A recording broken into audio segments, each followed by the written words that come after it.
going to be using some embroidery floss, a flexible beading needle, and the Colourful Soul Pop-Outs to show you some macrame techniques. So for this piece, I've pre-cut 2 lengths of about a ½ yard of embroidery floss. And I'm going to begin with one of the colors and just string it onto the flexible beading needle. So I'm going to start by coming up through the back of the piece. I'm going to pull most of the length through the piece, feeding it through, and come diagonally through the back of this hole. So now I'm ready to continue lacing my floss. So we'll go through the center. I'm going to be skipping a hole, coming diagonally again across, and then back up this next hole. Again, back through the center, back up through this next hole, and so on to the bottom.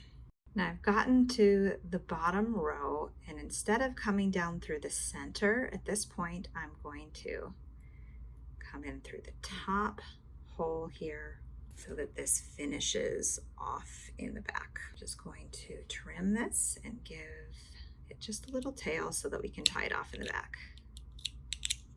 So now we're ready to start with our next color of floss. I'm going to start coming through the back hole. I'm going to pull it through most of the way, leaving a small tail. I've decided that I'm going to add a few seed beads to this. So I'm just going to string a couple, maybe 3 on per section. So I've just strung this onto my needle. These are size 11O Delica. Just for your reference, you can really use any size you'd like. And I'm going to come across through the center. This is just repeating the same steps we did on the opposite side. I'm going to go down through the hole.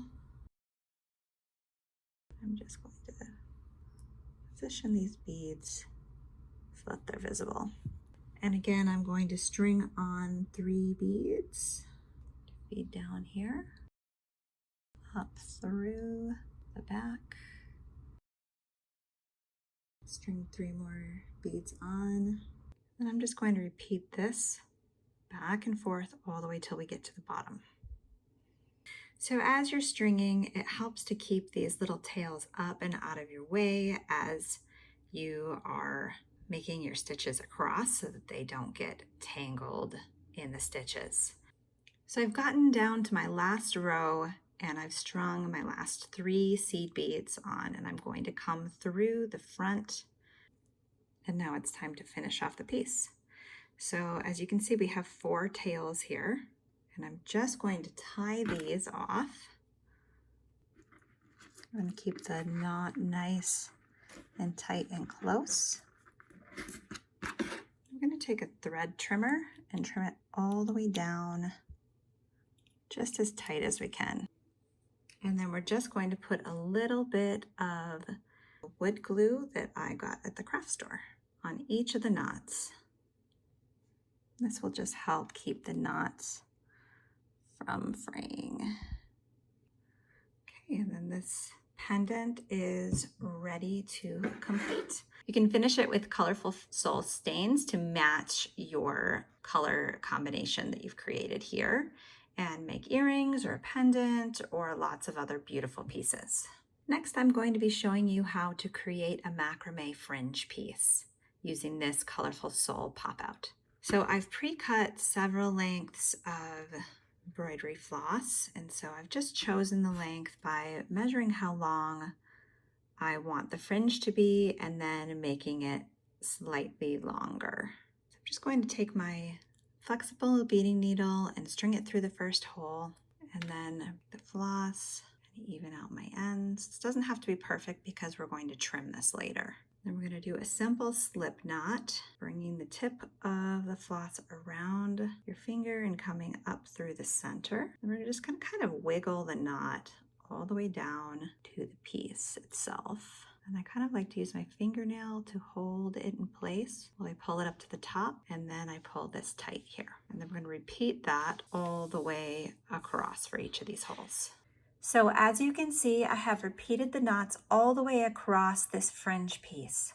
I'm going to be adding a bit of walnut ultimate stain to the top of this piece. This can be done before adding your fringe or at any time during the process.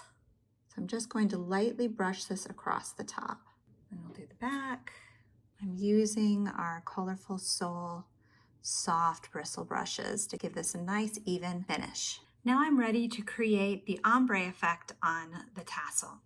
So I have here a variety of ultimate stain colors, and I'm just going to start by shaking the bottles to make sure that the pigments are evenly distributed. Then I'm going to begin applying my colors.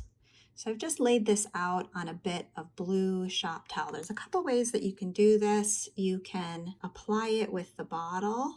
You can also use a brush for this, but just when I'm starting to get the colors out, get quite a bit on there, using the bottle itself to dispense it.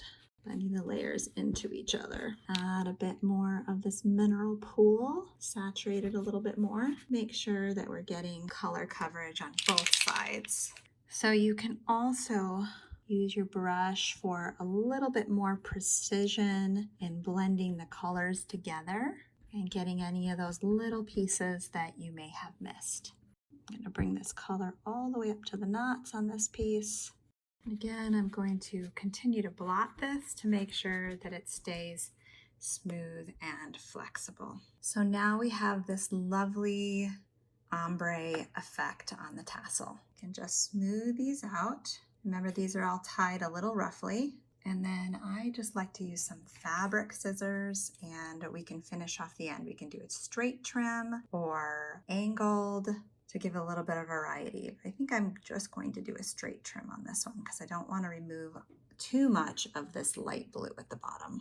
Here we have the ombre fringe piece. Now this can be made into some really fun earrings or a pendant component.